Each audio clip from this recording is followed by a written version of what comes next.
Hello everyone, welcome to What If Deku Lost Everyone and Got Trained by Doctor Strange Part 3. Before we start, please go support Zack-Oblivion for writing that awesome fanfic.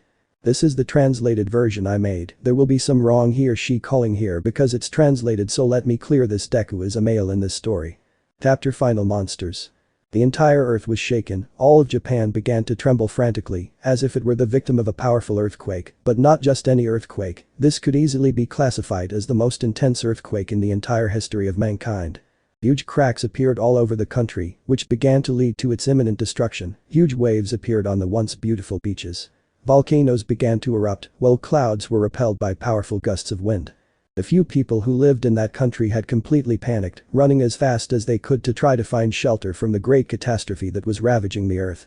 It was as if the very fury of God was falling upon them.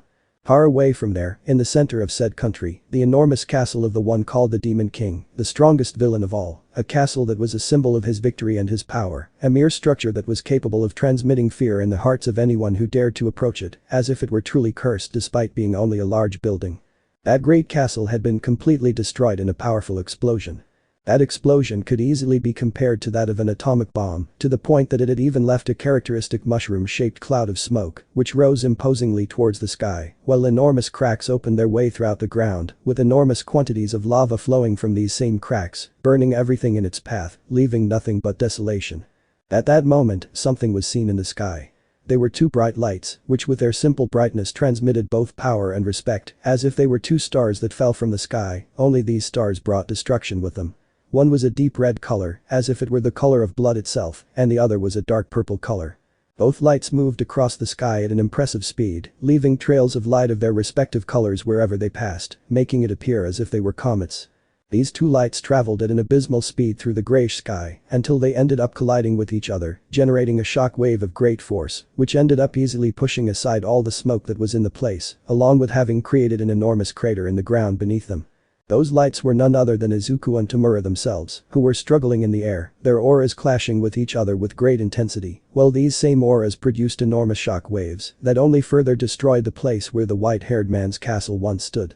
The green-haired man's gaze was serious and firm, his emerald eyes shining with determination, but also with great hatred for his enemy, while Shigaraki had a big vile smile, reflecting mockery, evil and superiority towards the sorcerer. Both of them would only increase their power further when they saw that they did not make the other retreat. Their auras would intensify even more, flowing as if it were fire around their bodies. The power that these two titans released was such that they were enveloped in a sphere of energy the size of a house, while numerous bolts of pure power were released from said sphere, impacting against the ground, generating a large number of craters everywhere. At this point, the entire place looked like a battlefield. That sphere of energy illuminated that dark place for a second, as if it were a small sun, before both opponents separated, even though their auras of power surrounded them. 𝓬𝓮𝓻, this day is the end of everything. We will finally put an end to that fight from so long ago, the green-haired man roared fervently, his hand surrounding himself with his dark magic, while his eyes shone an emerald green, his hair shaking in the air due to the strong wind that his soul expulsion of power generated. What, really? The albino asked mockingly, not seeming impressed by the power his enemy was giving off. As far as I'm concerned, that fight is long over. You're the brat who can't accept that he lost. Without saying another word, the freckled man was the next to attack. A gigantic beam of green energy came out of his eyes, targeting 𝓬𝓻𝓻, who didn't seem fazed or worried by the attack.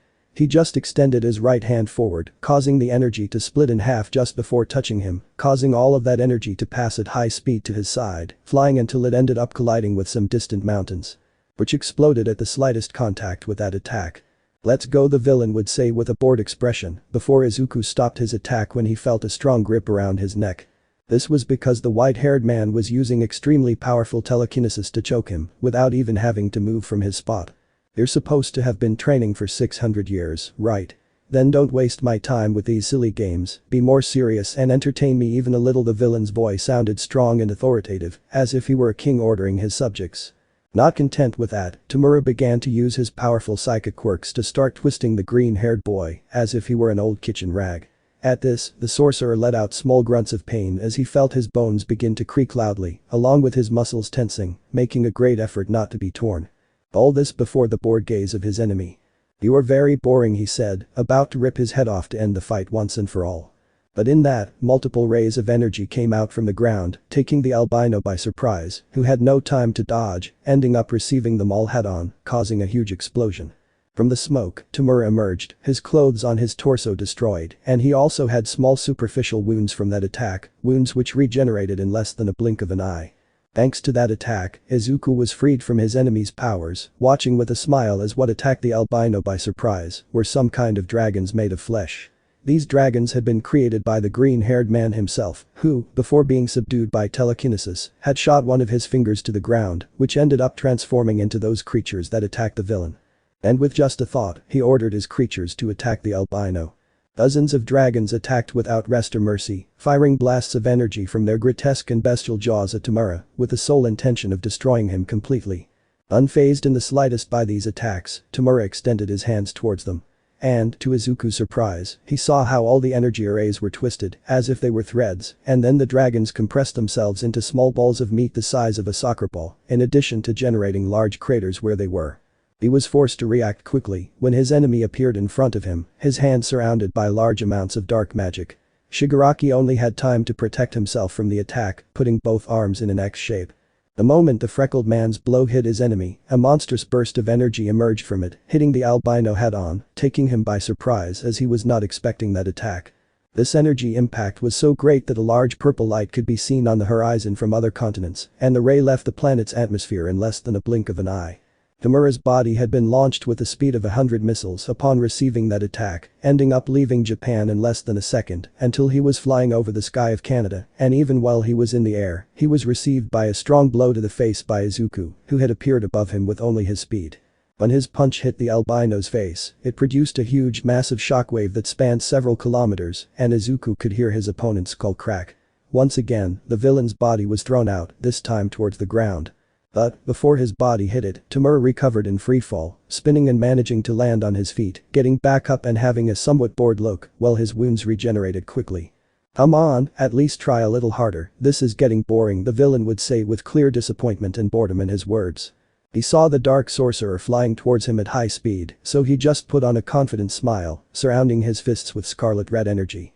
Izuku's fists covered in dark purple magic collided with 𝓬𝓸's fists, generating a shockwave of several kilometers, while a small tremor was present in the place, all this generated only by a clash of the fists of both opponents.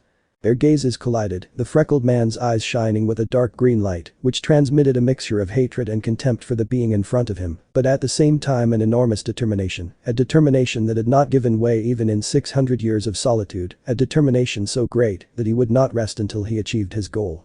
While on the other hand, 𝓬𝓸's purple eyes showed nothing but pure confidence and evil, while a gleam of madness could be seen in them, making it as clear as water the incredible and insatiable desires for senseless destruction that this psychopath had, someone who cannot be reasoned with, someone who is more of a monster than a human, someone who only wants to see the world burn. Both of them moved at speeds that made the speed of sound look ridiculous, each of their blows collided with that of their opponent, and the sound of the impact could be heard seconds later. Their movements were fast and agile, charged with great power.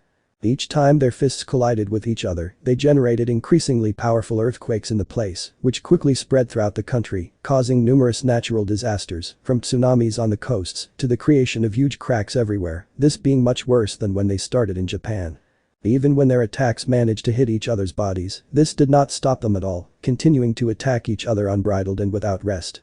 With a quick movement, 𝓬𝓸 kicked Izuku in the stomach, taking advantage of the opportunity to shoot a powerful blast of fire from his mouth, managing to hit the green-haired man's entire face. He let out a small cry of pain as he felt his skin and flesh being burned. This was taken advantage of by Shigaraki, who took a couple of steps back before causing several clones of himself to appear in a flash of red light. That guy wasn't the only one who could clone himself, the albino exclaimed, vaguely remembering that member of the League of Villains so long ago. In fact, he didn't even remember his name or even what he looked like, he only remembered that he had a quirk that allowed him to multiply, but this didn't matter to him, he was never important. But just a thought, those copies launched an attack against the green-haired man. He had managed to regenerate his face just in time to see the copies of his enemy attack him. How horrible, he commented with disgust upon seeing several Shigarakas. Increasing his power further, he began to exchange attacks against the three clones at the same time, seeing how the original began to attack him from a distance with a great rain of energy attacks. In the blink of an eye, a series of tentacles with tips made of bones emerged from his back, allowing him to begin cornering the clones, who surrounded themselves with different elements, some with fire, others with lightning, others with ice, etc. Izuku countered the clones' attacks with his own, not being affected by the elements that surrounded them. The fire no longer burned him, the ice did not freeze him, and the lightning did not hurt him. His tentacles also served him, blocking and counterattacking his enemies, while dodging Tamura's rain of attacks at high speed, with little difficulty, but he could. With a quick movement, one of its tentacles sliced the neck of one of the clones with a clean and quick cut, and before the clone could even begin to bleed, the limb pierced its stomach from side to side. That limb used the body of that clone to protect itself from the rain of energy attacks, concentrating more on the other two clones, which began to attack their enemy with greater force. All this while the original had an amused smile on his lips, watching everything while still attacking. Haha, come on, brat. Keep trying, I haven't had fun like this in centuries, it was definitely worth it that you survived, exclaimed the most powerful villain in history between laughs, his hands emitting a crimson glow, further increasing the amount of attacks raining down on his enemy. I'll make you swallow those words, the green-haired man told him seriously, while he continued fighting with the clones. He only increased his speed when he saw how the rain of attacks only got worse, so he decided to finish off those clones at once. In the blink of an eye, he expelled a large explosion of energy from his body, managing to slightly knock Tamura and his clones off their feet, which were left somewhat disoriented. But that brief period of time was enough for the freckled man, who stuck his tentacles into the torsos of both of them, piercing them from side to side like the first one. The clones' bodies began to be absorbed by the tentacles, as if they were being drunk from within, deflating as if they were balloons. And in a few seconds, they ended up disappearing completely, having been devoured by the green-haired man. The sorcerer retracted his tentacles after finishing off the clones, turning his gaze to the albino, his eyes emitting a dark green light, along with his totally serious expression. Was the only thing the green-haired man said. Without saying anything, the villain launched himself at a massively hypersonic speed, appearing in the blink of an eye in front of the freckled man. Both opponents once again immersed themselves in an intense and fast exchange of blows, only at a much faster speed than before. Powerful punches and kicks were launched against their enemy, some being dodged and others blocked. These were very evenly matched, barely managing to connect attacks against their opponent's body, and even when they managed to do so, the wounds regenerated in less than a second. A huge shockwave was produced when both of them connected, knocking them back a couple of meters before they launched themselves at each other again. The two of them were moving at such great speeds that they had disappeared from the sight of the ordinary human eye, only small blurs of speed being able to be seen throughout the country, along with powerful shockwaves being felt every time their blows connected with each other.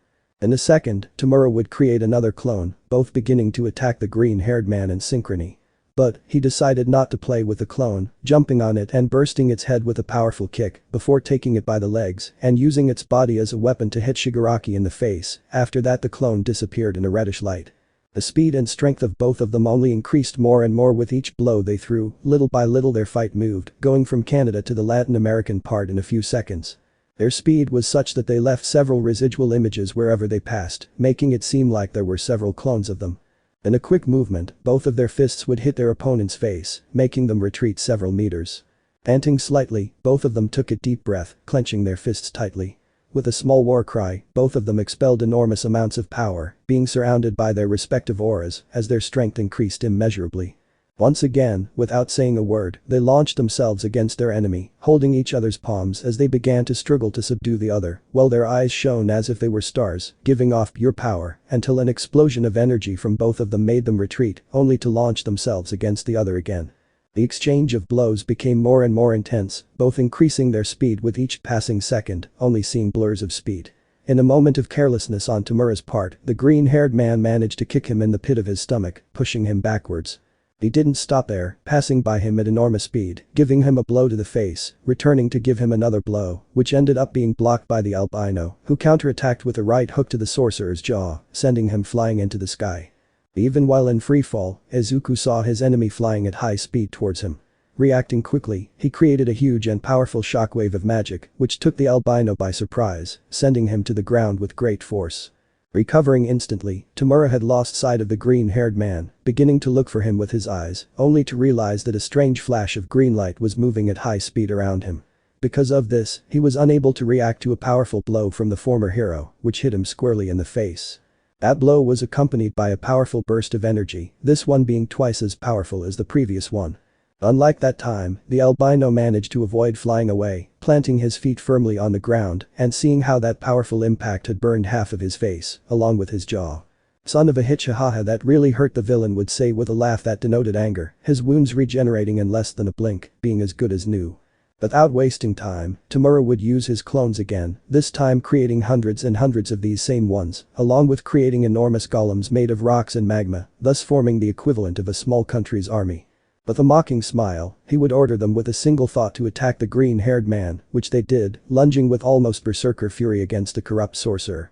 "This has to be a joke," the freckled man of more than 600 years sighed, somewhat annoyed. He would only wrap his hands in a large amount of magic, taking flight over that small army, beginning to bombard them with an intense rain of energy spheres, which they began to dodge. However, these spheres, upon impacting against the ground, generated enormous explosions, which caught several clones off guard, ending up disintegrating them. He remained like this for several seconds, until he was forced to dodge a large number of ranged attacks from the clones, these ranged from fire, water, ice and lightning to pure energy. Suddenly, the gravity around him would be altered, increasing hundreds of times, causing him to fall to the ground in a second. Izuku saw how the small army launched itself against him, so he clicked his tongue and expelled a large amount of power, managing to overcome the effect of that gravity quirk. At tremendous speed, he began to fight hand to hand against the clones. Punches, kicks, spheres and magic attacks flew in all directions without stopping. The green-haired man's attacks destroyed enemies in droves, their bodies exploding at the slightest contact with the freckled man's body. The large earth golem would roar monstrously as it charged at him, along with more than 100 clones. However, Izuku would greatly increase his speed to the point where everything would seem to go in slow motion around him. Taking advantage of this, he would create a large number of magic swords, which he would send against that monster and the clones. The swords would move through the air on their own, cutting and slicing everything that got in their way. When everything returned to normal, that enormous monster would fall to the ground along with the clones, having been sliced into thousands of pieces. Not wanting to waste any more time with that situation, he would rise into the air again, and before they could do anything, he would have already located the golems, creating several chains of magic, which took the beasts. With great force, he would lift those beings, beginning to spin on their own axis, faster and faster. Until, with a war cry, he took advantage of the accumulated kinetic force to launch those beings against a small army, generating a huge explosion, which shook the entire place. Izuku didn't need to wait for the dust to dissipate to know that the army had already been defeated, turning his attention to his main objective. However, the green-haired man was received by a devastating blow that sent him flying straight into the sky, but this was not what surprised him. What truly left him in shock was what his enemy had shouted at the moment of hitting him. Smash was the shout given by the villain, who was surrounded by his classic crimson red aura, which was now showing several black rays and others of dark green. Recompassing himself in midair, the sorcerer's eyes widened as he recognized those rays and the words spoken by the villain. "You damn bastard," the corrupted sorcerer growled with hatred, clenching his fists in rage, as he saw how the gift his master had given him so long ago was being used in such a profane way by the worst person possible. His aura of dark magic only flowed more violently around him, reacting and becoming more aggressive against the wrath of its bearer. This only made the albino give the freckled boy a mocking smile, as if he found the latter's anger amusing. "Hey, what's wrong, little hero? Why are you so angry?" the albino asked with clear mockery, pretending not to understand what. "Is it because of this quirk? Come on kid, don't be so bitter, haha, I had already used it in our last encounter, do you remember? I used it when I faced that old fool." Shigaraki's words were full of mockery and superiority, referring to that battle he had against Wong so many years ago. That memory only came back to torment the already unstable and damaged mind of the corrupt sorcerer, who clenched his fists in anger at the albino's constant mockery. "Be quiet. It's been so long since I stopped listening to their annoying voices. In the end, my hatred and will was much greater than theirs. It's somewhat disappointing that they lasted so little. If that was all the legendary bearers of One for All had, then they are a complete disappointment. Be quiet. Tell me, you little brat, what does it feel like? What does it feel like? To give it your all, to break your bones, to give everything of yourself for a goal, to shed blood, sweat and tears, only for it all to not have been worth it in the end. Be quiet. The heroes failed, your friends failed you, Izuku Midoriya, you failed." Those words were like pressing a switch inside the green-haired man's mind, a switch that when activated, unleashed the fury of the corrupt sorcerer. He expelled a monstrous amount of power, causing the entire planet Earth to begin to tremble, as if Mother Earth herself was aware of that boy's power. 𝓬𝓬𝓻𝓮 only maintained that mocking smile that he had maintained since the beginning of the battle, being somewhat surprised by the power emanating from his opponent. Izuku clenched his fists and teeth tightly, feeling like billions of voices were mercilessly drilling into his mind, twisted and dark voices that urged him to completely destroy the albino, to reduce him to nothing more than dust. But, an image came to his mind, as if it were a ray of light shining through the thick darkness. The image of his friends, his mother and his teacher appeared in his mind, the reason why he did not give up, why he continued forward despite all the adversities and obstacles that stood in his way. With a tiny smile on his lips, the green-haired man took a deep breath, managing to calm down and avoid being carried away by anger, clearing his mind and stopping expelling power in a brutal manner, making the planet stop shaking. His serious, firm and determined gaze fell on his enemy, who waited for him impassively and with that permanent mocking smile on his lips. "The games are over, the real battle begins now," the green-haired man said seriously. In less than a blink of an eye, Ṱemurr saw a huge dark purple light in front of him, as his enemy had launched a huge blast of energy at him, which he was unable to dodge, taking it full force. The albino's body was sent flying into the sky, being pushed by that attack every second. But, the villain would expel a large wave of energy from within his body, managing to get out of the way of the attack, watching as it disappeared into the sky. Without wasting time, he would counterattack his enemy, raising both hands and launching an immense rain of energy spheres, which had been enhanced thousands of times, in addition to having also used the power of One for All on them. Ṱemurr's expression changed to one of surprise as he watched a large number of portals appear in front of his attacks, swallowing them all before disappearing. The albino couldn't finish speaking when a large portal opened behind him, from where all his attacks came out, impacting on his own body, producing a huge explosion that shook the entire American continent. "Son of a hitch," the albino growled in pain, coming out somewhat hurt from the explosion, having a few superficial burns, which healed in less than a blink of an eye. He did not waste any time and launched himself at great speed against the sorcerer, who did not sit back, creating a large number of arms made of magic, which caught the albino with great force, before throwing him against some large mountains. The villain's body flew like a missile, passing through all the mountains, as if they were nothing more than paper, managing to re-enter the air.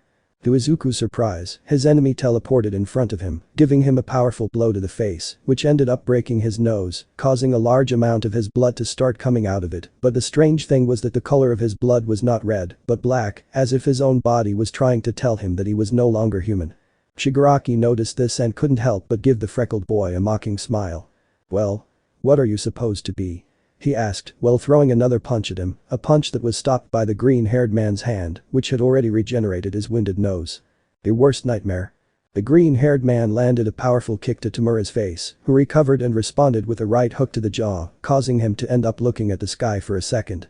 He was going to counterattack with a punch, which ended up being stopped by Ṱemurr's hand, who let out small laughs of mockery. "My worst nightmare? Don't make me laugh, you damn brat." However, he noticed the malicious smile on Izuku's face, which confused him until he saw how his body was filled with electrical rays. Before he could do anything, he received a powerful electric shock, the electricity running through every part of his being, to the point where even his nervous system ended up affected, paralyzing him for brief moments. But, those small moments of carelessness were enough for the green-haired man, who did not waste time, being surrounded by a great electrical aura, he launched himself at Shigaraki, beginning to give him a powerful rain of electrical blows. The boy was hitting Ṱemurr's body without any mercy, taking advantage of the fact that the electricity continued to damage his nervous system, giving him strong blows all over, arms, legs, stomach and face, until he grabbed him strongly by the face with both hands, sticking his thumbs in the albino's eyes, ending up bursting them as if they were balloons. But he didn't stop there, even with his thumbs inside his eyes, he gave him a powerful electric shock, which ran through the inside of the villain's body, beginning to damage his vital functions and internal organs. Izuku had never been someone sadistic or who resorted to such drastic or violent actions like that, but at this point, he was desperate, he just wanted to defeat that monster, so he could perform his reality manipulation spell. In fact, that action only made him feel great disgust towards himself, it was not something that gave him sadistic pleasure or anything, it was just a desperate move by a desperate person. Ṱemurr's cry of pain echoed throughout the battlefield, feeling the electricity causing enormous damage and pain throughout his body, unable to see anything through his destroyed eyes, and unable to regenerate them because his enemy's fingers were still on his wounds, not to mention that his nervous system was severely damaged. Izuku did not give up at any time with his attack, increasing the power of those discharges more and more, not giving Ṱemurr a second of rest, he was more than willing to finish him at that moment. He couldn't help but give a small smile of hope as he saw how his enemy seemed to be finally giving in. That sight was extremely satisfying, not because of his enemy's pain or some sadistic pleasure, but because it would mean that in the end, everything he did was worth it. But in that, something strange began to happen to the albino. The young sorcerer watched in confusion as his body began to emanate a strange purple glow. His instincts went completely crazy, just seeing that glow set off the green-haired man's alarms instantly. Something told him that whatever the albino was doing, it was extremely bad. He knew he had to finish him off right then, so he tripled the power of the blasts. But this didn't seem to affect the man at all, who just kept emitting that sinister purple glow, a glow that meant the arrival of one thing, the arrival of destruction. At that moment, Shigaraki's body expelled a gigantic amount of purple energy. That amount of energy was unlike any seen or produced before in the entire history of mankind. The green-haired man was sent flying through the air, managing to recover with difficulty, being about 2 kilometers away from his enemy, but even at that distance, he was easily able to see that spectral purple glow. Without wasting any time, the green-haired man surrounded himself with his magical aura, flying off like a comet towards Ṱemura's position. However, he found himself in a scene that would leave him completely paralyzed. The same space on the entire planet would begin to completely deform, while the entire environment in that world seemed to change to a purple hue, but not like Izuku's magical aura. This was a spectral and gloomy purple, a color that activated the alarms of everyone who saw it. The few surviving humans were completely terrified by everything that was happening. Several had already died due to the disasters caused by the battle, and now everything had gotten worse. Several had fallen to their knees, praying as much as they could between tears of terror and despair, begging and hoping that some deity would take pity on them and end their suffering. Midoriya expelled a large amount of magic, managing to prevent the alteration and deformation of space itself from affecting him, while he was forced to dodge several bolts of lightning as black as the starless night itself.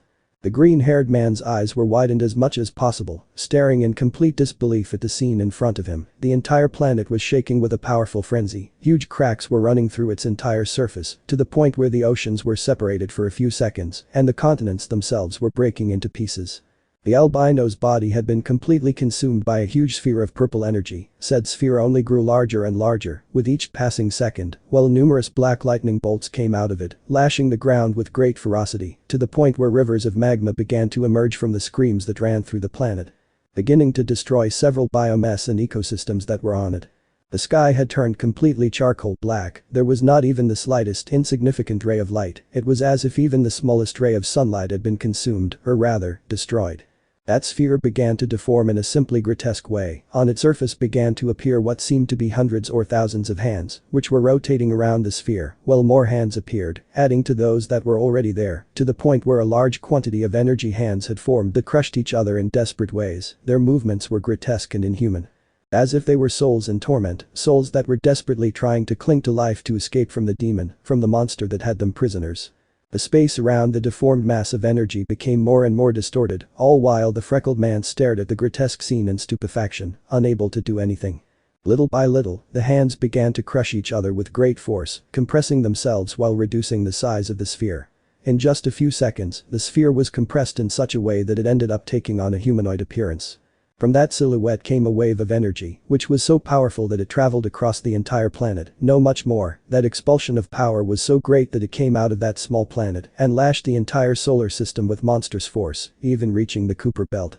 The planets trembled fiercely before that massive power, to the point where they were pushed by that power, leaving their orbits for a second before returning to their corresponding places, thanks to the gravity of the sun. And in the middle of where that mass of hands once stood, there was a new being.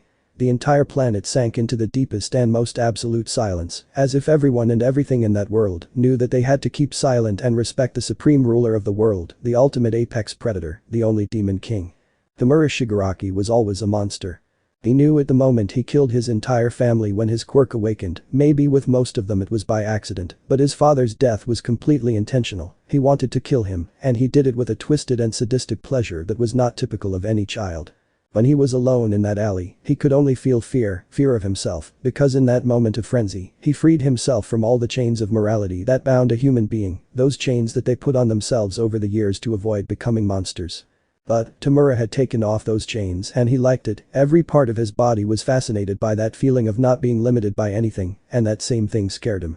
So, he tried to hide that. His childish mind created several barriers to hide from that truth, saying that it was the fault of society and his father, who forced him to do that. However, deep down he knew the truth, one he did not accept at that moment. He was a monster, one who loved to kill and destroy for the sheer pleasure of it.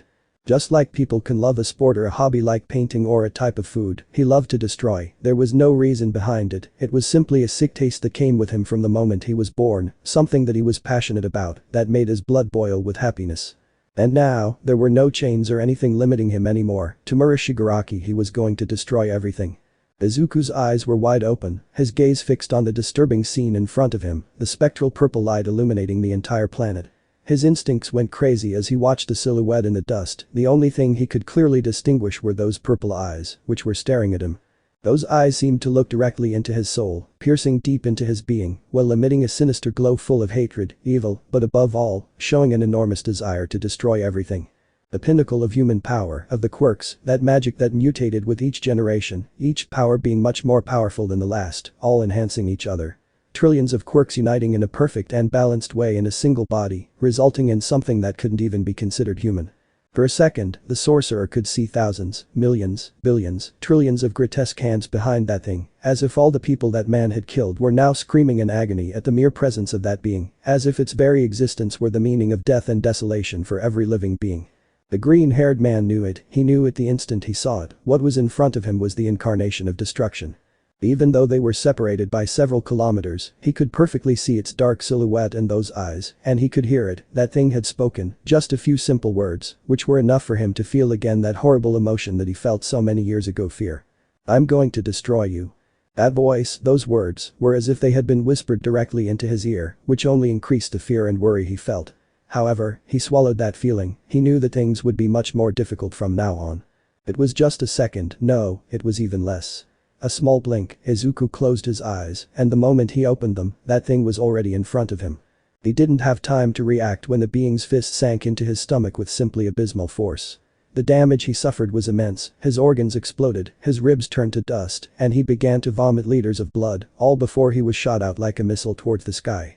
The blow given by the new Tomura was so powerful that it created a shock wave that traveled across the entire planet and beyond, to the point where the moon was knocked out of its orbit by the great force, and that was all in one blow. Even while he was flying through the air, the green-haired boy managed to regenerate all the damage caused, although with much more difficulty.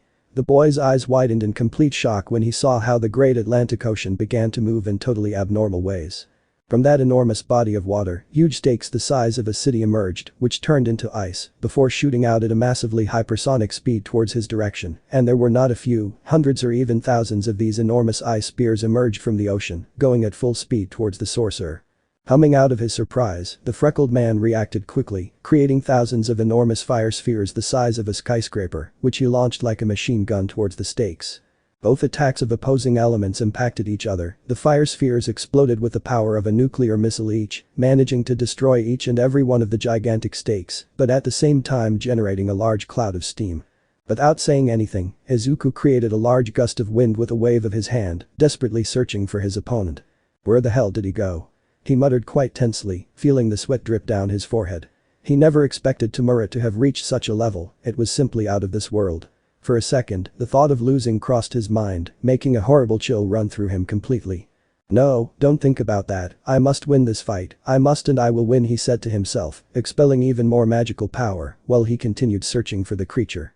However, his answer came in the form of a beastly and powerful kick, which impacted against his back, hearing all over the place how his bones were breaking, or rather, how his spine was split in two by said attack, breaking as if it were a dry branch. Without giving him rest, the monster moved away, his hands glowing in a spectral and creepy purple, before beginning to bombard his enemy with thousands and thousands of energy arrays.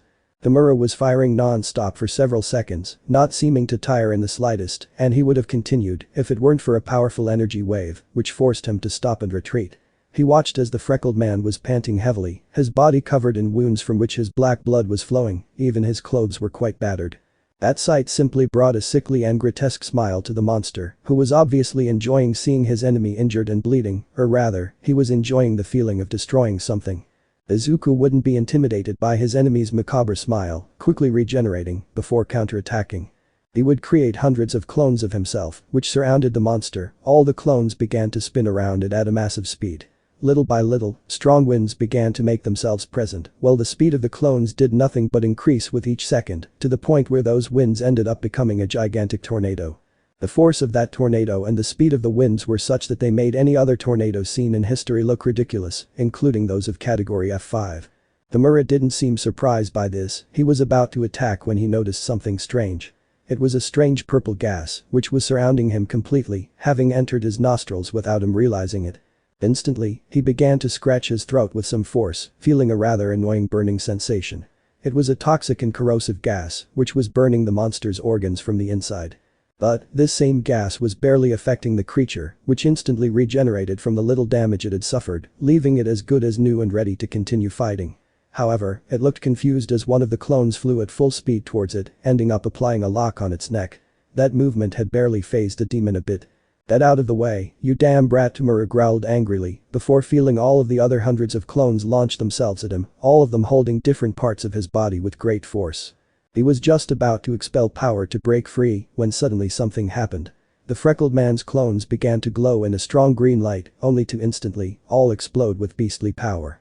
Each and every one of the hundreds of clones had exploded with the power of a nuclear bomb, having the villain in the middle, who ended up wrapped in all the explosions. In addition, the original Izuku created a huge magic shield, which covered a radius of 350 meters, thus preventing all the energy of the explosions from dissipating, concentrating it on a single point to inflict more damage on his opponent. "Come on, it works full down already, damn it," the green-haired man muttered while he was sweating cold, hoping that attack would defeat that monster. However, the young sorcerer saw how more than a quarter of the barrier was destroyed, only to then see a hand in front of him, a hand which grabbed his face with a simply overwhelming force. "You will pay dearly for that, damn rat," spoke the dark and almost demonic voice of the wandering monster Tumura Shigaraki, watching as small drops of blood came out of his mouth and nose. "You have to be joking," the freckled man complained, feeling the monster squeeze his face even harder, to the point where he could feel his skull beginning to fracture. Without saying another word, the destructive monster was surrounded by an immense and powerful purple aura, which had black edges and rays running throughout its body. In less than a second, Tumura flew into the sky at a speed far greater than that of light itself, looking like a purple comet, even though he was still holding the green-haired man's face, who was desperately trying to escape from his enemy's grip, but his efforts were in vain. Both subjects would have left the planet in less than a second, and as if that were not enough, the villain would have traveled the entire distance between the Earth and the Moon in the blink of an eye, having crossed the entire lunar system, this distance being so great that even all the planets of the solar system fit in one next to the other. The demonic-looking being impacted the body of his enemy against the surface of the moon. The impact was so great that it shook the entire star, generating a massive crater in more than a quarter of its surface. "Come on, don't tell me that's all you've got, you damn brat," the villain had spoken, using several quirks that allowed him to manipulate sound, so that even being in space, his opponent would be able to hear him. Without letting him react, he would begin to give a large number of powerful blows to his enemy. Each blow was capable of shaking the moon, to the point where it began to fracture. It seemed like it was going to split in two, which in fact happened, when Tumura gave a last and powerful punch, which was so powerful that it split said star in half, flying away from his enemy. The lighting in the scene in front of him. As soon as Izuku reacted, he felt a great amount of pain run through his entire body. His blood began to gush out of all the holes in his head, which had begun to boil even though it was inside his body. What's going on? The freckled boy thought, upset, before quickly realizing what was happening. I'm an idiot. The vacuum of space was affecting his body, which was not in the right condition to survive such conditions. The sun's rays were hitting him full force, causing strong and horrible burns all over his body, in addition to being bombarded by the radiation of said star. The green-haired man felt like he couldn't breathe, vomiting huge amounts of blood, while the oxygen escaped from his body with force, not even being able to retain it, since his lungs had been destroyed by Tumura's attacks. "Heh, you look pathetic, brat," the monster spoke with a sickly, deformed smile on his grotesque face, watching with repulsive satisfaction as the freckled man had begun to cry blood due to the conditions of the space. The villain was not being affected by the conditions of space due to hundreds of his quirks, which not only allowed him to ignore the effects of said environment, but he was even absorbing the massive amounts of radiation emanating from the sun, growing stronger with each second. "Come on, kid, don't die yet. Didn't you say you were going to finish me off? Then prove it and fight." The monster that embodied destruction sneered, his eyes watching with sadistic and sick delight as his opponent writhed in pain, unable to get used to the conditions of the vacuum of space. This one didn't give him a chance to do anything when he shot out like a purple comet against the sorcerer, giving him such a powerful charge that it made him go through half the moon, which ended up exploding into billions of pieces. 𝓬𝓮𝓬𝓮 showed no mercy to the boy, dealing thousands upon thousands of blows in seconds, shattering all of the boy's bones and organs, while the boy continued to be damaged by the vacuum of space. Even while being hit, the green-haired man managed to use the adaptation and reactive evolution abilities of several of his monsters, managing to make his body adapt to the vacuum of space. But, even if he managed this in seconds, this is a long time for beings that move at super light speeds, like 𝓬𝓮𝓬𝓮, so, by the time he had adapted, his entire body had suffered enormous damage. With a strong kick, the villain threw his enemy towards the asteroid belt that separated the gaseous planets from the rocky ones. Finally managing to react, the freckled man recompassed himself, increasing the power of his abilities, including his regeneration, managing to heal all his wounds, the cosmic radiation stopped burning him, his lungs and other organs and bones regenerated, and his blood began to flow naturally again within his body, which was surrounded by his magical aura. Shit, the freckled man cursed under his breath, his magic allowing his voice to be heard even in the vacuum of space. He really is a monster.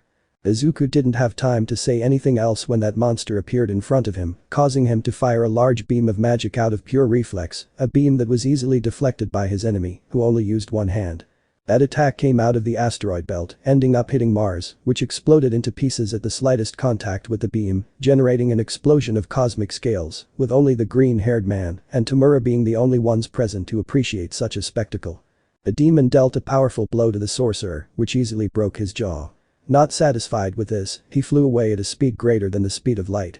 But, he only passed by his enemy, reaching a large asteroid, using it as support to propel himself against Izuku again, dealing him another blow, which broke several of his bones.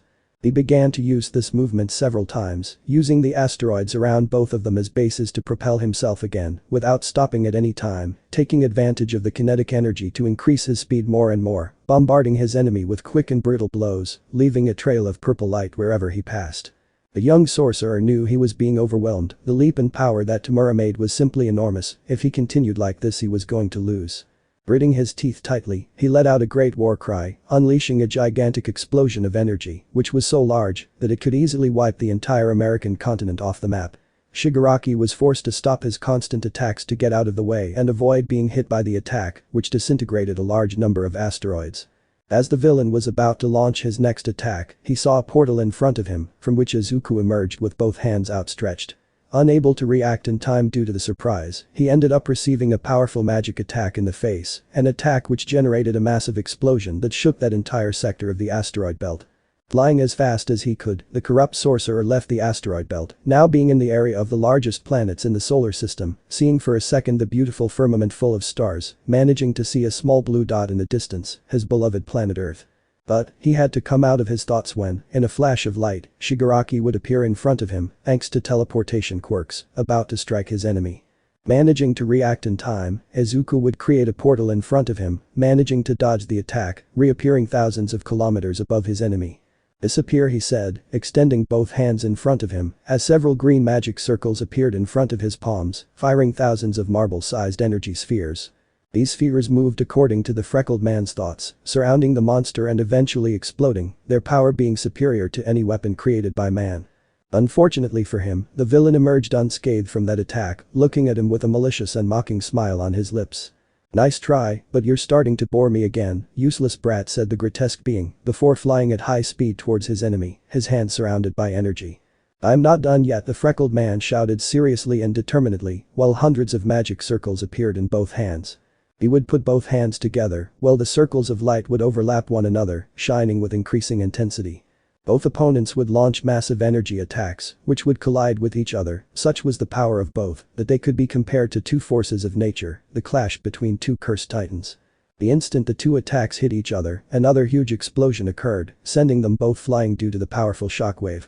Izuku's body flew through the void of space at enormous speed, before ending up crashing into one of the many moons of the planet Jupiter. His body rolled along the rocky surface of said star, before managing to stop and get up with difficulty, feeling his wounds heal, but noticing how this time the process was slower. "Shit, I'm running out of magic. I didn't think the battle could last so long. If I continue like this, I'll end up dying," the freckled man growled in pain. "Good to know, brat." It was the eerie and macabre whisper that the boy heard right next to his ear, a voice that only reflected evil and madness, a voice that simply could not be considered human. A voice that even managed to make the green-haired boy's body shudder due to a strong and horrible chill that ran through his entire being. He turned around, only to end up receiving a powerful kick from his enemy. The power of more than 50 billion quirks of strength would be whipped against his body, including the power of one for all. Izuku's body would fly out at a speed far greater than that of light, to the point where it crossed several of the gas giant's moons, even leaving the reach of this planet, ending up colliding with great force against Saturn's largest moon, the moon Titan. The impact of his body alone was enough to leave a continent-sized crater on the star.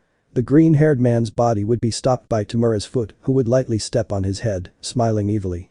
"Oh, that's bad, I had aimed at his neck, I guess age is finally affecting me, what do you think?" The destructive monster asked him with a mocking smile. The sorcerer wasn't even paying attention to his enemy's words, his eyes watching in disbelief, as that kick had caused his right arm to explode from the force of the impact, his regeneration working slower and slower, starting to form another arm slowly.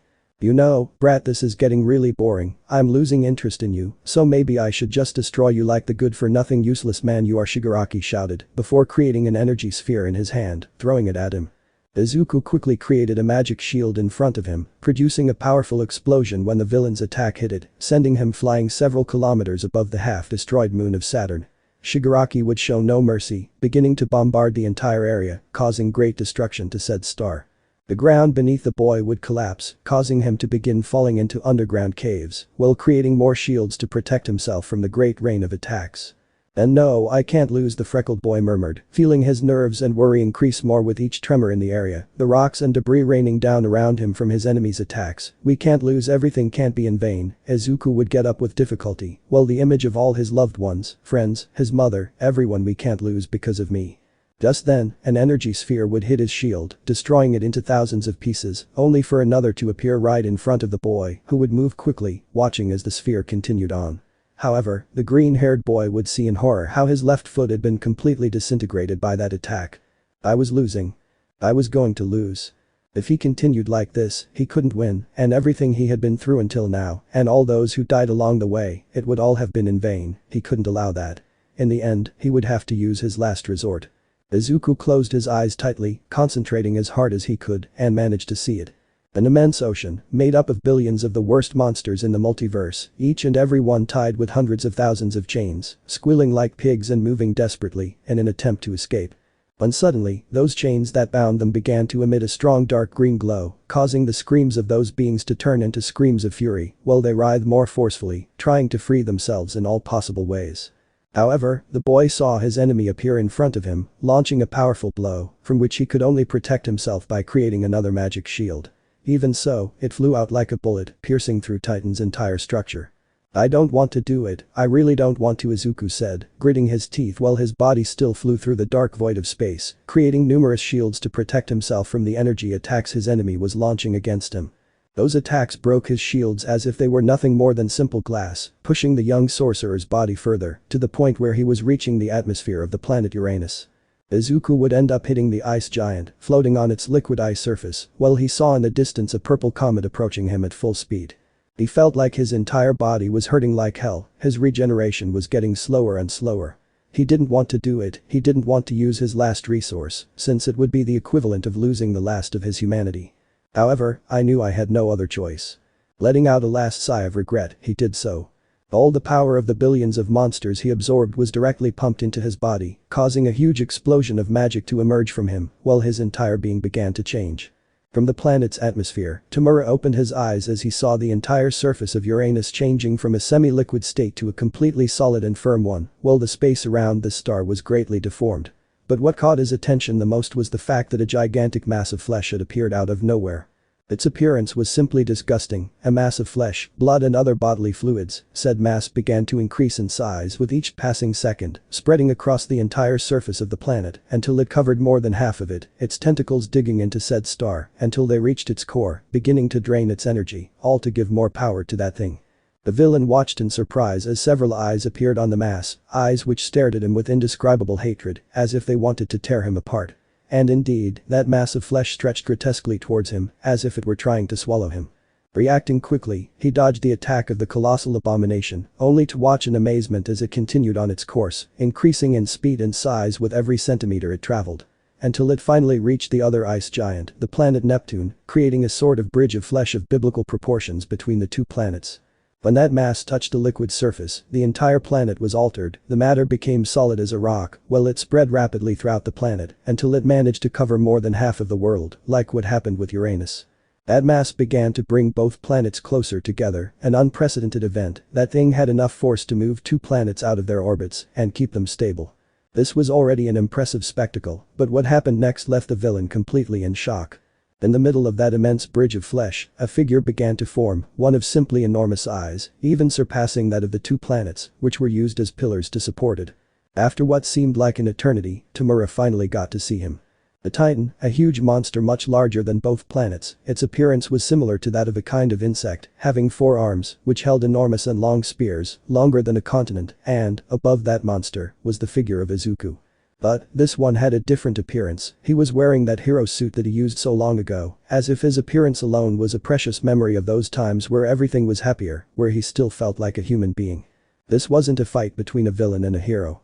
This was a fight between two people who had broken free from all limits imposed by their own race and had become what humans feared so much. This was a fight between two monsters.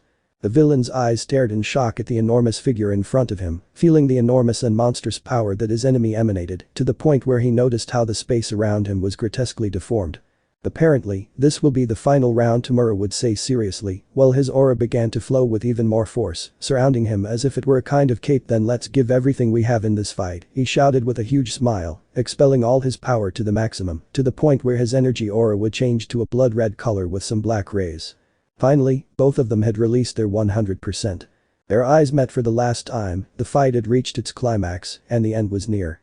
I'm really impressed. I never thought you'd force me to use this 𝓬𝓫. You really are a damn monster. The enormous creature that Izuku Midoriya had become had spoken, his voice thick, raspy and deteriorated, not sounding at all like the green-haired boy he once was. I can only use this form for 200 seconds. It may be a short time, but since we move and react faster than light, it should be more than enough time. Haha, look who's talking, brat, you can't even call yourself human anymore, and you say I'm a monster. Don't make me laugh, the villain would say, having a mocking smile on his face, looking at the enormous and massive creature, while glancing sideways at that bridge of flesh that connected Izuku to the planets he used to support himself. He would quickly extend his arms towards those fleshy extensions, firing a powerful beam of energy, with the aim of destroying it and thus destabilizing his enemy. However, to his surprise, he saw hundreds of dragons with snake bodies emerge from the mass, which opened their jaws and fired powerful blasts of energy towards Shigaraki's attack. Both attacks collided and exploded, but left the mass of flesh intact.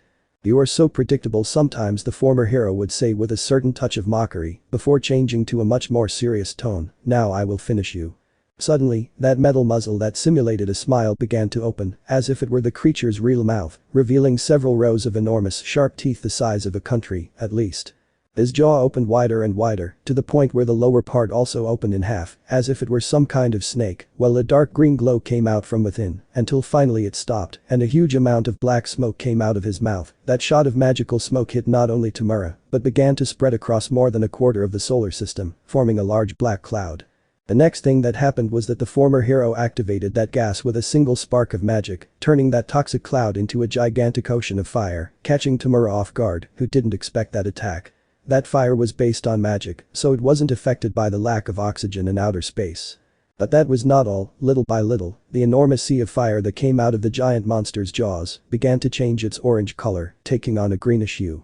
At the same time, that immense burst of fire began to compress, all that power and energy concentrating in a single point, to the point that it ended up becoming a small thin ray of bright green energy. That beam destroyed everything in its path, generating destruction on a biblical scale. It easily crossed the Kuiper belt, getting lost in the immensity of space. Izuku would move his head to both sides, expanding the range of the attack, with the aim of not leaving any escape for 𝓬𝓫, causing more than a quarter of the Kuiper belt to be completely erased. After a couple of seconds, the attack finally stopped and those grotesque jaws closed, returning to normal.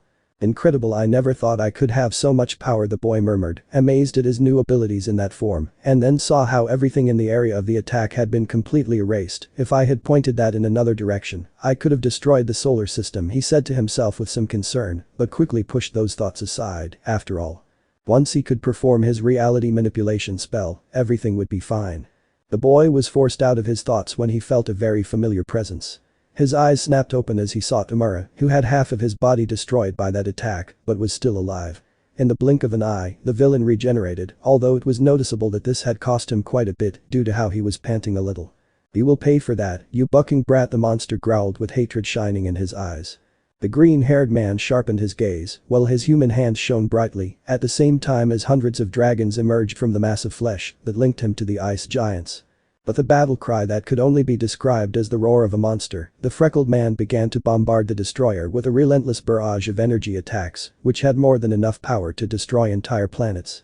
The villain flew at full speed, dodging those attacks with difficulty, and then used his telekinesis to attract hundreds of asteroids from the remains of the Kuiper belt with a mocking smile on his face. The asteroids would fly at full speed against the giant monster, which would react quickly to this, beginning to destroy the projectiles with several energy spheres. 𝓬𝓮𝓸𝓻𝓮 would take advantage of Izuku's slight distraction, creating a massive energy sphere the size of the Earth, launching that huge attack against him. That attack would not pose a threat to the sorcerer, who would swing the huge spears that his body held, splitting that attack in half. But in doing so, he would realize too late how space itself began to deform around him. One of 𝓬𝓮𝓸𝓻's most powerful abilities, the manipulation of space.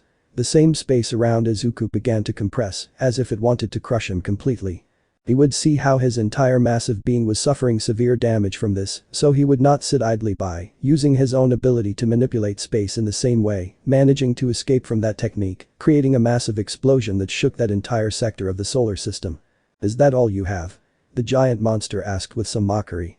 "No, but thanks for asking," was the destructive monster's mocking response towards his enemy, along with an evil and arrogant smile.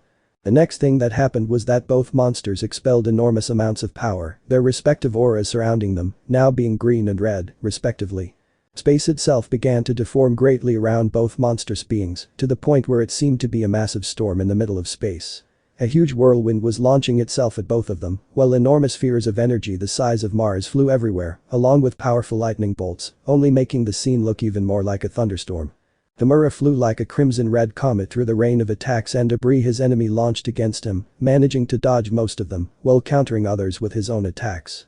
"Escaping through the rubble won't do you any good, I can feel your power," the freckled man muttered, feeling 𝓬𝓮𝓸𝓻's power in one direction. He would aim towards where he would feel the power of his enemy, firing a powerful beam of energy from both hands. This attack would hit his enemy, generating a large explosion. However, Izuku noticed how from the large cloud of dust came a pile of stones surrounded by a red energy, all forming the shape of 𝓬𝓮𝓸𝓻. "A decoy?" he thought in amazement. "Aha, had to think that you would fall for such a simple trick," but how idiotic was the shout of the destructive villain, which sounded behind the green-haired man. He would look over his shoulder, watching as Shigaraki positioned himself behind him. He was about to attack, but it was too late. Using his telekinesis to its fullest potential, the destroyer began to twist the former hero's enormous and grotesque body, as if it were a rag. That action caused entire seas of blood to begin to pour out of his entire being, due to the massive damage he was suffering. The bridge of flesh that kept him attached to the ice giants was barely holding. So, using all his speed and concentration, he managed to turn around in the blink of an eye, using one of the huge spears to stab one of the villain's hands from side to side. That surprised 𝓬𝓮𝓸𝓻, who extended his remaining hand to the giant monster, about to attack it, when in less than a millisecond, that hand had also been impaled by the monster's other spear. Shigaraki was helpless, so the sorcerer wasted no time and took advantage of the opportunity. He began to electrocute his enemy. Millions of volts ran through the monstrous villain's body from the inside out.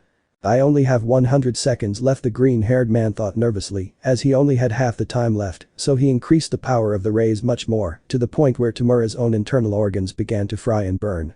Slowly, the wounds that the villain had caused him began to regenerate, but his speed was slower, a sign that he was reaching his limit. Even though there was supposed to be no sound in space, these two beings had deformed said place to an impressive point, so, for the first time, space did have sound, and it was the sound of 𝓬𝓮𝓸𝓻's screams of immense pain, as his being began to cook from the inside out.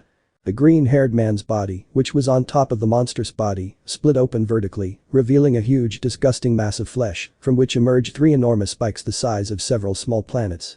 In the middle of those spikes, a massive sphere of energy began to form, which was several times the size of the Earth, and that massive attack was aimed directly at the villain. With great strength, the monstrous albino would manage to react despite the pain, raising his head, looking surprised at that massive attack. The villain would react quickly, his entire body emitting a powerful crimson-red glow. With great strength, he would manage to free himself from those enormous spears that imprisoned his hands. Even with his hands injured, he would accumulate as much power as possible. His body glowed so brightly that it even looked like a small reddish star. Extending both hands, he would form a sphere of power in front of him, which only grew larger and larger, to the point where it would be able to match 𝓬𝓾's attack. Both monsters would launch their respective techniques without an ounce of hesitation, with the sole intention of annihilating the other completely. The two devastating techniques would impact each other, their collision alone would cause space itself to begin to deform around them, the solar system itself had begun to tremble in a kind of cosmic earthquake due to the power of the two titans. It was as if the apocalypse itself was happening, the planets that had not yet been destroyed were shaking, and even the sun itself could not stop trembling, as if the mere existence of that duo of monsters was a threat to that sector of the cosmos. Suddenly, those two powerful attacks could not hold out any longer, and they ended up turning into a powerful explosion, which caught both monsters off guard. That explosion reverberated throughout the solar system, making it seem like it was going to be completely destroyed if that battle continued. Both opponents were pushed back by the shockwave of the attack, managing to quickly get back up, but their bodies were not well.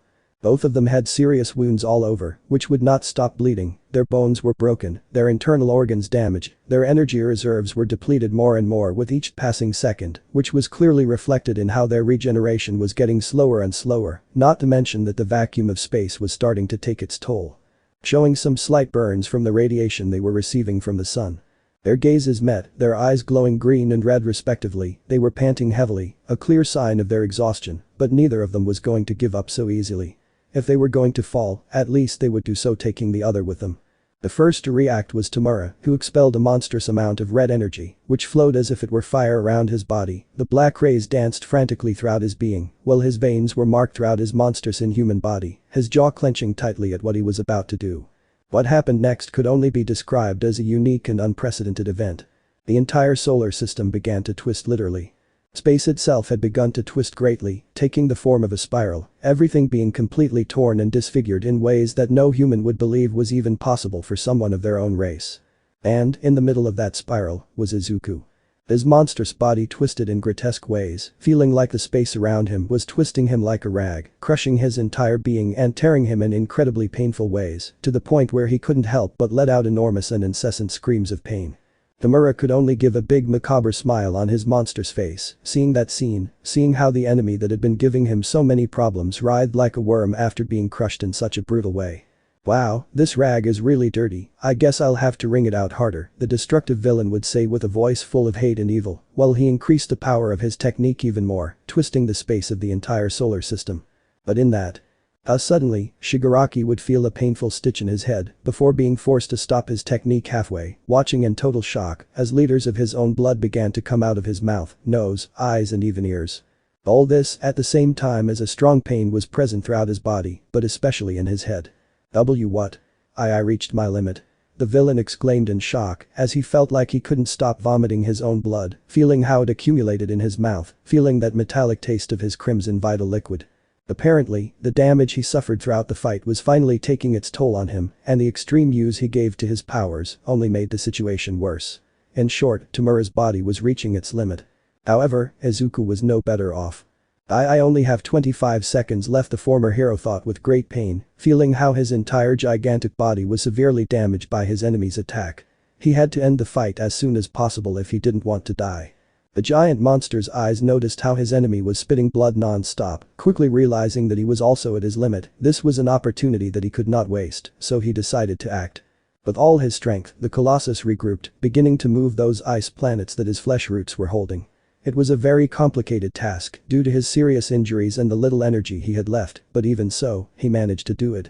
Using pure force, the green-haired man crashed the planets Uranus and Neptune into the body of the villainous destroyer, who had been left between the two stars. Those enormous celestial bodies exploded upon contact with each other, an explosion of cosmic proportions, which made that sector of the solar system tremble. Knowing that that wouldn't be enough to end the battle, and seeing that he no longer had those planets as support, 𝓬𝓾 grew a pair of enormous fleshy wings from the giant monster's back, taking flight several million kilometers, beginning to charge his last and most powerful attack.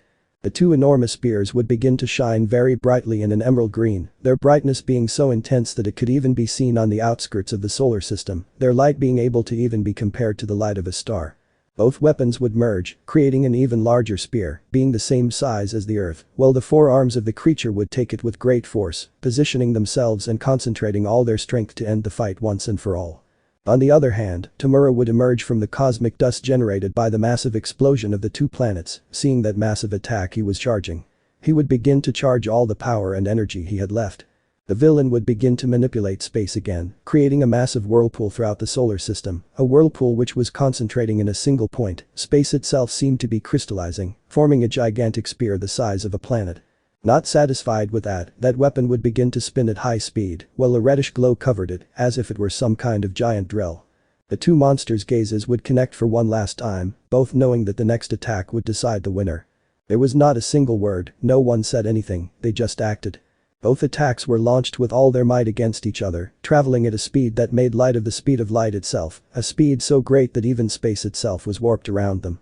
Both spears would finally impact, beginning a brutal struggle. The energy released from that clash of forces was such that the entire solar system was shaking non-stop. The planets had long since been sent flying out of their orbits, the asteroid belt was completely destroyed, and even the Kuiper belt was almost completely destroyed. And in the middle of all that chaos, the two spears were struggling against each other, surrounded by the red and green glows respectively. Both monsters were concentrating every last drop of their power in that clash, their veins standing out all over their bodies, clenching their teeth with all their might, to the point that they seemed like they were going to break. Their auras of power surrounded them, flowing like fire, as their size and brilliance grew larger and larger. The entire cosmic sector was illuminated by two brilliant auras, as if they were two stars fighting to the death. Both opponents, so similar and yet so different. Similar in the fact that both had reached that level, having devoured and absorbed the power of other beings, as well as subduing the wills of others. 𝓬𝓫 the wills of one for all and the trillions of quirks. And 𝓬𝓾 the powers and wills of those billions of monsters. 𝓬𝓫 finally begins to feel the effects of space radiation begin to take effect on his body, numerous burns begin to appear all over his skin, while he desperately fights to maintain that grotesque and monstrous form, trying to put more power into his attack. For his part, 𝓬𝓾 was in the same situation as the villain, his energy was running out at an alarming rate, he couldn't keep that form for much longer, his time was running out. But even so, he was concentrating every last drop of power to win that match. Even though he knew it could cost him his life, the wizard decided to use one last trick. Using the spell that allowed him to absorb other beings, he decided to use it, but in a different way. 𝓬𝓾 had begun to absorb the radiation emitted by the sun, managing to further increase the power of his attack, but in turn, this causes immense damage and pain throughout his body, which could not withstand the effects of cosmic radiation on his being, feeling like he was beginning to cook from the inside out. And as if this were not enough, he also had to make a massive effort to contain the monsters he had absorbed, feeling how his body was beginning to become unstable and deform in grotesque ways, to the point where half of his face had begun to melt. 𝓬𝓫 watches in horror as his attack begins to recede, screaming with all his fury, like a true monster, applying every last drop of his power in that clash. 15 seconds, 14 seconds, 13 seconds. The green-haired man feels all his energy begin to run out, while his transformation begins to give way, that monstrous body beginning to turn into dust quickly. But despite this, he does not stop at any time, continuing to absorb the radiation and concentrate it on his attack, seeing how this was giving him the advantage over his enemy. The albino felt the blood coming out of every wound on his body, starting to bathe him in it, while the effects of radiation and the vacuum of space only made everything worse. To his horror, he saw how the spear he created by manipulating space itself was starting to crack, as if it were some kind of glass. 5 seconds, 3 seconds. This is all or nothing, this will decide everything. 1 second. And finally. The sound of glass breaking and flesh being torn apart reached both of their ears as an explosion of cosmic proportions took place. An explosion that caused everything that remained of that cosmic system to shake frantically. That explosion could easily be comparable to a supernova. For a few seconds, which seemed like an eternity, silence reigned again in the cold, dark emptiness of space, while nothing but debris floated adrift everywhere. And, in the remains of a semi-destroyed planet Earth, a scene can be seen. Two humanoid silhouettes, one on top of the other, hitting the other with their last strength, while the other can do nothing to defend itself. The green color of his hair and his half-destroyed sorcerer's clothing make it easy to identify him. 𝓬𝓾𝓹𝓻𝓮𝓮, the sorcerer supreme, has won. Both of them had been thrown by that explosion until they reached their desolate and destroyed planet. All the inhabitants had already died in the battle between them. Both of them had already returned to their base forms, losing their transformations and becoming exhausted. Still, the green-haired man was the first to get up, seeing an almost fainted 𝓬𝓾. So he didn't hesitate for a single second to crawl towards him, beginning to strangle him with his own hands. I won, I finally won, it was all worth it, I won, you lost, you damn monster, were the words that came out of the boy's trembling lips. His hands were tied around the albino's neck, who couldn't do anything because he was so weak, feeling the air leaving his lungs. Even with blurry vision, he managed to see his enemy's face, noticing those bloodshot eyes of his, a completely deranged smile drawn on his face and his hair completely disheveled. That sight was of someone who was simply broken. 𝓲𝓾𝓹𝓻𝓮𝓮 had gone completely mad, his sanity had shattered like glass a long time ago, but now, in the midst of that jubilation and feeling of victory, his mask had broken, revealing the deplorable state his mind was in. At that sight, Shigaraki could only put a mocking smile on his lips, enjoying the spectacle. Despite having lost, he could take solace in the fact that he managed to drive that hero mad. The freckled man noticed his enemy's mocking smile, gritting his teeth in fury at this. He didn't hesitate for a second and threw a punch at his face with all his remaining strength, making him spit out blood and a couple of teeth.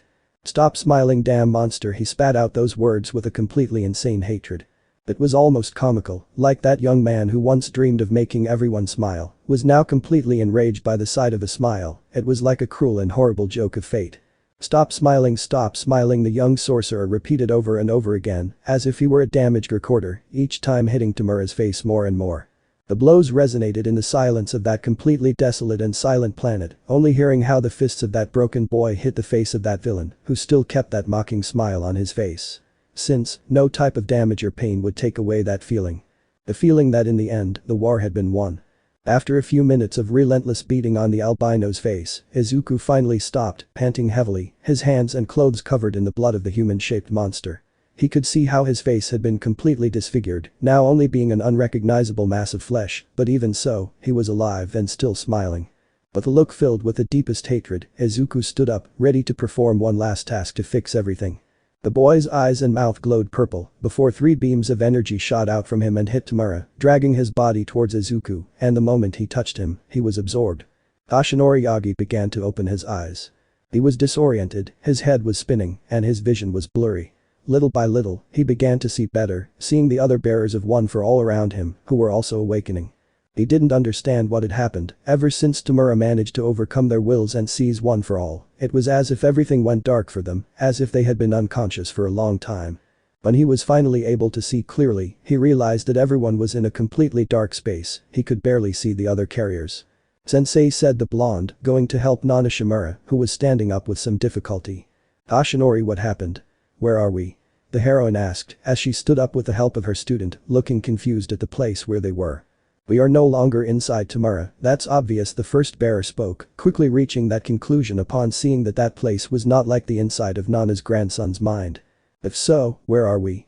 And more importantly, how did we get here?"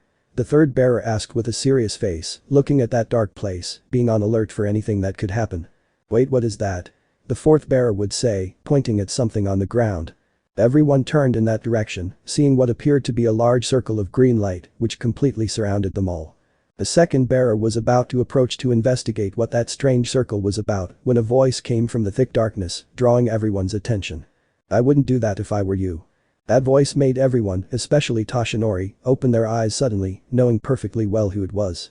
𝓲𝓾𝓹𝓻𝓮𝓮, the blonde muttered in shock, not understanding what was happening. But the bearers saw a strange silhouette slowly emerge from the shadows. That silhouette had a vaguely humanoid shape, with strange limbs that they could not see well because of the darkness. "I'm so glad to see you again, it's been a long time." Izuku finally came into the light, and with it, the One for All wielders watched in utter shock.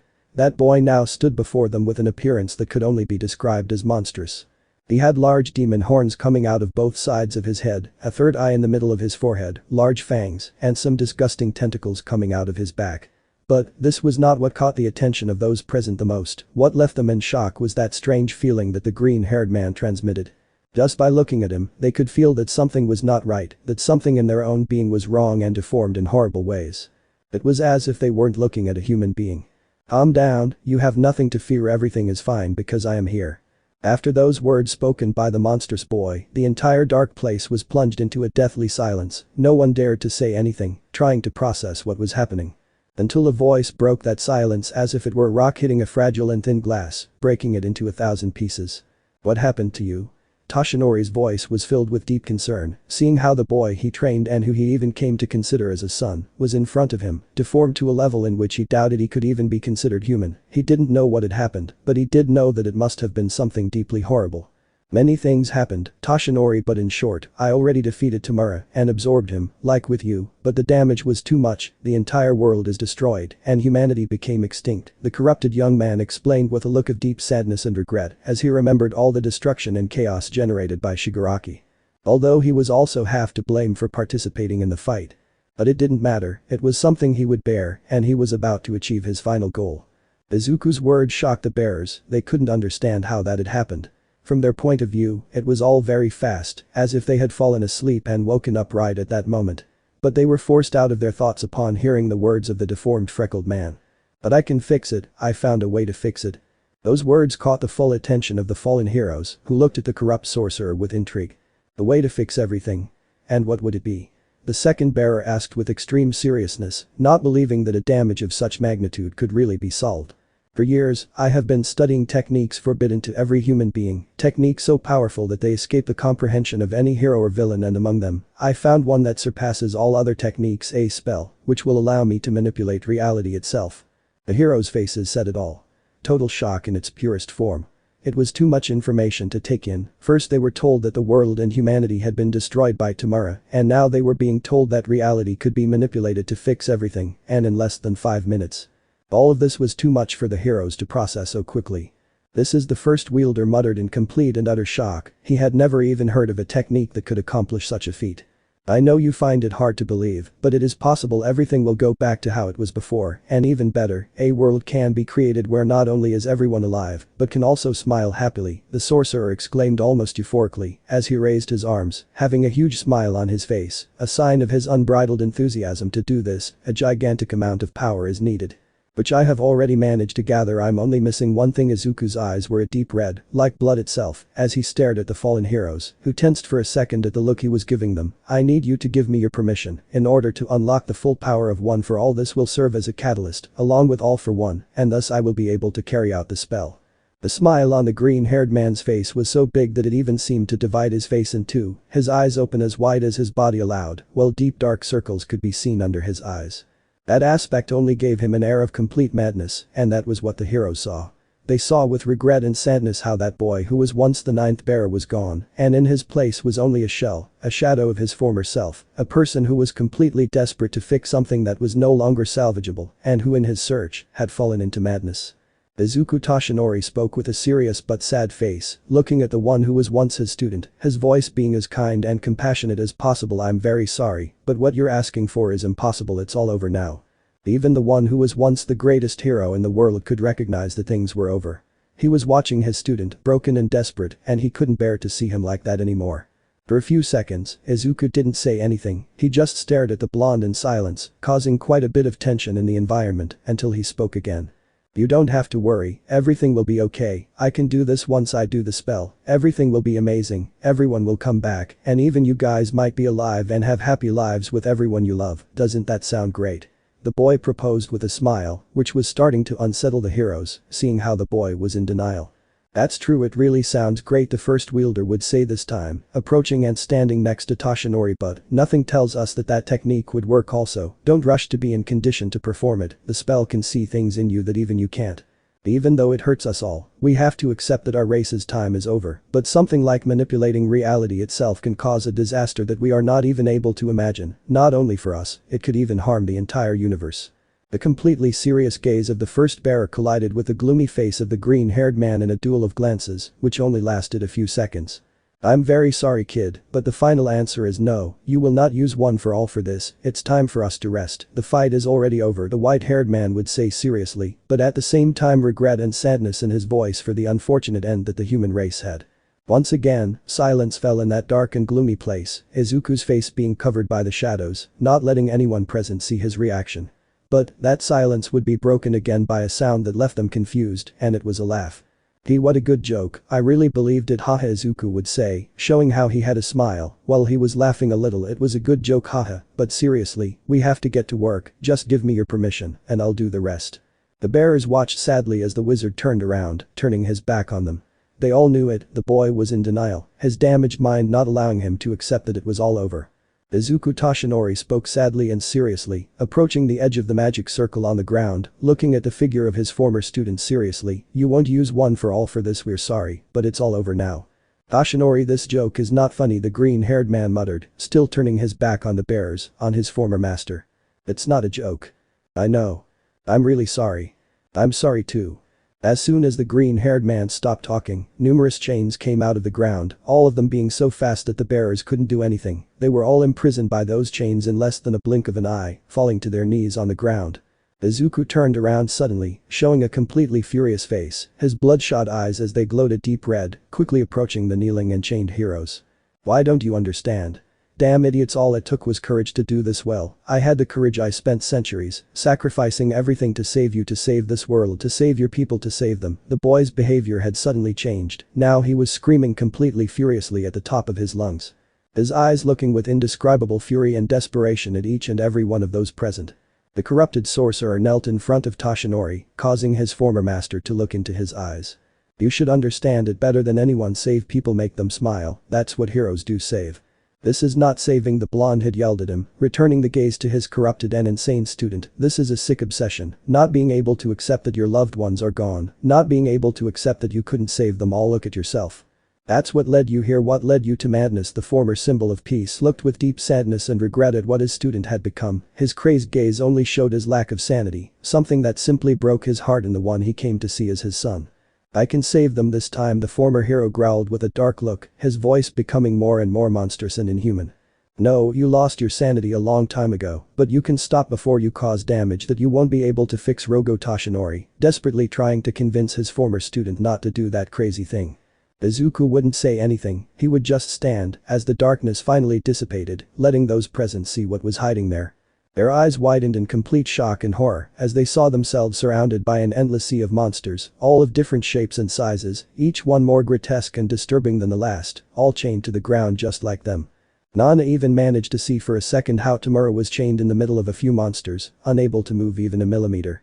Suddenly, the chains began to emit a strong green glow, beginning to drain the power of all the monsters, which began to squeal as if they were pigs in a slaughterhouse, feeling their energy abandon them. "If you don't give me your power by good means, it will be by bad means," the green-haired man would say coldly, seeing how the power of One for All was drained from the former bearers. "You can't save them, they're dead," the first bearer shouted desperately, trying to avoid that catastrophe. "For now" was the only thing the supreme sorcerer said, turning his back on the albino. That entire mental space would be shaken as if hit by a massive earthquake. All the monsters' friendship would come out of them, along with the power of Ṱemoura's trillions of quirks and all for one and one for all. All that power would be like a massive ocean, which was heading directly towards the green-haired man, who would only wait with a huge, unhinged smile. "It's about time." Back in the real world, Izuku's body was completely healed and his energies restored, while he was surrounded by a great and powerful aura of pure power. Its color was completely black, like the same starless night, a darkness that consumed every trace of light, as if it devoured it until there was nothing left. That aura shot up into the sky, turning into a gigantic pillar of darkness the size of a continent. Faced with such a display of power, the entire solar system could only tremble wildly. No. It wasn't just the solar system, Izuku's dark magic was superpowered by the trillions of quirks, all that power only increased with every millisecond that passed. The entire galaxy, the Milky Way, the galaxies near it, and even beyond, everything had begun to tremble. That universe was shaking uncontrollably due to the absurd and unbridled power that the sorcerer had acquired. It was just a few seconds, but it felt like an eternity. Little by little, that massive pillar of power dissipated until it finally disappeared, leaving not a single trace that it ever existed. And what was seen instead was a hand and then another, and another, and another. The new being had been born, standing tall upon the planet Earth. Its appearance was simply disgusting. The being over 4 meters tall, completely deformed, its arms and hands seemed to be made up of several limbs, most of them being arms. Its chest was the same, with several arms making up the same one. Instead of legs, it had a large number of grotesque and disgusting tentacles that twisted in the air. 3 pairs of enormous wings came off its back, all with a fleshy and deteriorated appearance. To the point where its bones could be seen, but worst of all, was its face. They were 2 heads, which were semi-fused together, completely skinned, to the point where the skull could be seen in several parts, with several strips of flesh sticking them to the rest of the body, while showing expressions of lament, as if they were 2 souls in pain fighting to escape from that grotesque body. That was not a glorious, epic or majestic transformation. It was a horrible, grotesque, disgusting and monstrous transformation. That new being let out a powerful and thunderous roar, which echoed throughout the planet, as if with that action he was announcing his birth to the entire cosmos. That creature that 𝓲𝓾𝓹𝓻𝓮𝓮 had transformed into would not utter a single word, knowing well what he had to do. Slowly, he raised his large, deformed arms, as if he were enjoying every second of that moment he had waited so long for. A powerful magical aura surrounded him completely, a power unlike any seen before in that universe. His large body began to float, while his hands glowed a powerful red color, which illuminated the entire planet with its sinister light. And he did it. It was much faster than a millionth of a second, but in that infinitely small fraction, the entire universe was covered in a powerful crimson-red light. The most powerful spell of all was cast, reality began to change throughout the universe. Everything, the very laws of the universe, time and space itself were bent and deformed to the taste of that grotesque being. As reality was restructured, the monster couldn't help but shed a small tear of happiness, feeling like, after so much pain, after shedding blood, sweat and tears, he had finally achieved it. In the end, it had all been worth it. How wrong I was. The process finally ended, the reality of the entire universe was remodeled in Izuku's image and desire, who would return to his human form, stepping on the ground of the new planet Earth, only to open his eyes and see the result of his greatest achievement. What he saw it was horrible. The planet Earth, which was supposed to be completely restored, with its inhabitants alive, had now become a terrifying pandemonium. The entire planet looked like a giant mass of flesh, and its inhabitants were now grotesque and disgusting creatures of form. Some of them didn't even have limbs, looking more like giant deformed worms crawling on the ground in the most pathetic and primitive way possible. None of these beings were capable of speaking, only uttering wild screams, roars and grunts, worthy of a beast without intelligence. It wasn't just on that small rocky planet, this situation was repeated throughout that infinite universe. Reality had been twisted in such a grotesque and sickening way that in some sectors of the universe the laws of physics had even stopped working, space was twisted, time did not flow, gravity failed, the entire universe was in total and complete chaos. But why had this happened? The answer is simple, Izuku had enough power and had performed the spell well. However, that magic shaped reality thanks to the mind of its user. So, what would happen if that user was completely crazy and his mind was broken? Indeed, the results were simply horrible. The spell was fine and had been performed correctly, the mistake was that Izuku himself was wrong. The young sorcerer's eyes were completely dull as he looked at that horrible scene, which seemed to be a nightmare straight out of hell itself. It was like a huge, horrible cosmic joke, he had seen the deepest abyss, the very darkness, and it looked back at him. Every trace of light in his eyes had gone out, his gaze seemed to be that of someone who was dead in life, someone who was completely and utterly broken. In the end nothing was worth it. Hey, even if I hadn't done it everything would disappear because here, there are no happy endings, right? That small whisper came out of the young man's mouth while his eyes shed a last tear. It was all over, or rather, it was all over a long time ago, only he was so blind that he didn't realize it. Izuku didn't say another word, he just let out a small sigh, knowing what he had to do. His body was once again covered by that aura of dark magic as black as the night itself, transforming him into that monster once again, into the monster he had become a long time ago. His hands glowed again with that intense and powerful reddish light, preparing that spell again, only this time he would use it in a different way. If everything was over, then nothing mattered anymore. The entire universe began to tremble, every corner of it shook fiercely, while enormous cracks appeared in the very fabric of reality, time and space themselves were being torn apart.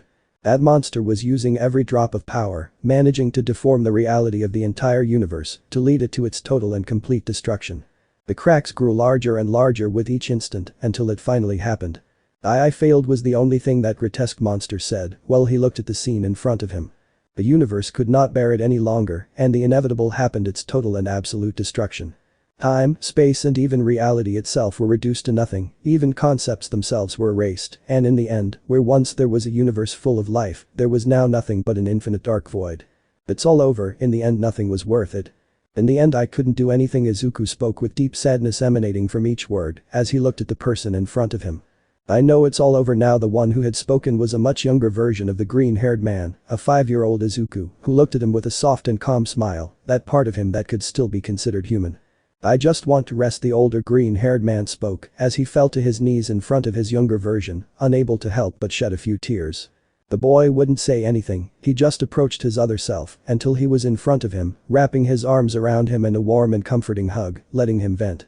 It's all over now. You've been through a lot, you sacrificed a lot. The child's voice was sweet and innocent while he felt his older version cry uncontrollably on his shoulder, finally letting out all the pain he had been keeping inside for all those centuries. Finally, that mask had broken, he could not and did not have to be strong anymore. Let's go rest was the last thing that human part of Izuku would say, while both consciences were turned to dust. Finally, 𝓬𝓾𝓿𝓮𝓿 died. Not every story has a happy ending. Sometimes, no matter how hard you try, there isn't always a light at the end of the tunnel. No matter how hard you try, there are no happy endings on this side. Not here. No, in the dark multiverse. Epilogo. Darkness. That was all you could see, there was absolutely nothing. Time, space, reality, concepts, absolutely everything had disappeared, leaving nothing but an infinite black space. There was no light, only darkness. But even in all that infinity of absolute nothingness, something could be heard, a sound that could not be described. It resembled breathing, but at the same time it was as if billions of voices were panting heavily at the same time. But suddenly and against all odds, something happened in the infinite and suffocating darkness, a deep voice, but at the same time fragile like the finest and weakest of crystals, as if it were about to break into 1,000 pieces, as if every word spoken caused him pain. It hurts so much, the darkness, the cold, it's so much that it even burns me. So many memories, so many lives fill my mind at the same time, so many emotions, all at the same time. I see their lives pose in front of me, but none of them are mine. Those experiences, those emotions, none of them belong to me. My own existence shudders before the darkness, which embraces me with its cold and twisted being. I don't know how long I've been here, years, centuries, millennia, millions of years, that's irrelevant now. Time no longer exists in this place, but even inside me I feel something. It's not pain, it's not loneliness, it's not sadness. I feel hungry. That being would shudder, writhing in the dark cold nothingness of what was once a universe, its own being only able to feel one thing, and that was hunger, a ravenous hunger that gnawed at it, a twisted, grotesque hunger that demanded food. This feeling is so overwhelming, I feel like I could go crazy at any moment, but still, in the midst of that voracious hunger, more memories come to me, this time of a human 𝓬𝓾𝓹𝓻𝓮𝓮, that young man who was involved in the worst war his world had ever seen, who could not live up to the legacy of One for All, who in his quest to win became corrupted. He stained his own being with the worst types of magic, to the point of bringing different beings from the multiverse to consume them. His desire for power became an obsession, all to defeat his enemy, and in the end, nothing worked. Everything he went through was in vain, and it's because of that human that I'm here, in this void of absolute nothingness. The voice of that being would reflect frustration for being in that situation, all because of that human who destroyed his own universe. His own being would writhe and rage, while hunger only increased. In turn, the dark nothingness itself seemed to tremble at the emotions of that thing, as if the infinite darkness itself was reacting to him. I'm so hungry I can't stand it anymore. I need to feed myself. I have to eat. I need it. The being's voice grew louder the more he spoke, his very existence begging for nourishment. And, as if the cosmos itself had heard him, he managed to see something. I couldn't tell for sure what it was. They looked like some kind of shiny branches, an infinite amount of them. There was no end. No matter how much I looked, there were only more and more of these branches. He knew it, this was his chance. His hunger drove him. He didn't think, he simply acted, guided by his hunger. He approached the nearest branch as best he could and began to devour it. At that moment, he didn't know what those branches were, he only knew that they were delicious. That branch made of light was consumed until the darkness devoured the light. He felt stronger, he felt like he could do much more, but the hunger was still there. One branch wasn't enough, so he went for the next one and devoured that one too. Then it went for another and then another and so on for who knows how long, maybe millions of years, but in the end, it ended up devouring those strange branches. For each branch he devoured, he felt a great satisfaction, a dark, twisted and sickly pleasure. He didn't know why, there was no origin as such, but he was fascinated by that feeling, how the darkness of his being devoured those branches until they were completely extinguished. A selfish desire began to arise in the dark heart of that being, as he felt himself growing stronger with each branch he devoured, and that only made him want more, both of that sick pleasure, and more to devour and satisfy his hunger. But with each branch that was devoured, something began to happen to him. Not only did he become stronger, but he began to be aware of his own existence. His being acquired an unprecedented cosmic consciousness, which showed him the truth. I see it, I can understand everything, the composition of things, existence itself, dark multiverse. Each universe is of infinite size, possessing infinite galaxies within it, but this is only the beginning. Each universe branches into infinite timelines, which consist of their own temporal axis. This makes each universe, along with its timelines, can be considered a multiverse, which would make the multiverse and the dark multiverse megaverses by having infinite multiverses. But, as incredible as this may seem, it is only the tip of the iceberg. These megaverses are encompassed by a membrane of infinite size, being that it is only one in an infinite amount of membranes, where each one of these is above one another, transcending each other in every aspect, both conceptually and even metaphysically. Each membrane sees the previous one as zero mass, in addition to being inaccessible to any being of the lower membranes, being an infinite transcendence. But I know that there is something else above all these membranes, something that transcends them. I could see it was for a brief second. But I saw it was beautiful, its appearance resembled a tree, and it emanated great power. I never thought that something so powerful could exist. I have no idea what that tree is, but I will find it and devour it. The being's voice echoed in the dark void, as his consciousness transcended beyond any limits he had ever known, his mind becoming aware of the structure of his cosmology. This revelation changed everything, because being in an infinite number of membranes meant that while there were an infinite number of membranes above them, there were also an infinite number below them. This meant that they were never three-dimensional beings, but rather infinite-dimensional beings. Hate, evil, greed, resentment, anger, billions of feelings completely flood my entire being. Thousands of memories pass through my mind, entire lives, none of them are mine, but at the same time they are kings of evil, destructive monsters, forces of nature, atrocious demons, all kinds of beings. All of this is like the most powerful fuel, which only drives me even further. The being's voice would become much louder and firmer, causing the entire dark and infinite nothingness to begin to tremble. The time has come. I can't stand being in this disgusting place anymore. Despite what I devoured, I still feel hungry. I want more. I want to eat more. But not only that, not just eat. These feelings that make me up, the hate, the evil, the greed, all those feelings, I love them. I'm not like them. I don't fight for any cause. I'm not a victim.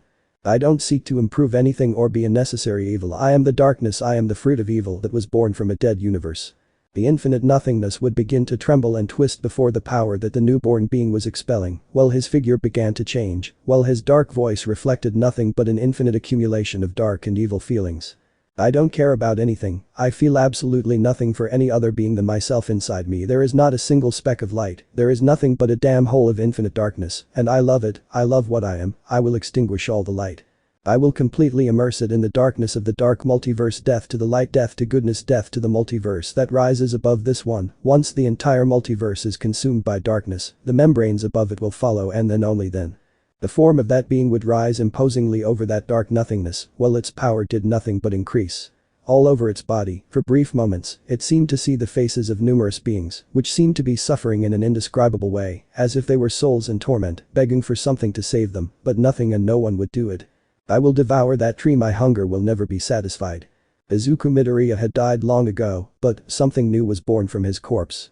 End of fanfic. Let me know in the comments below if you guys want the next part.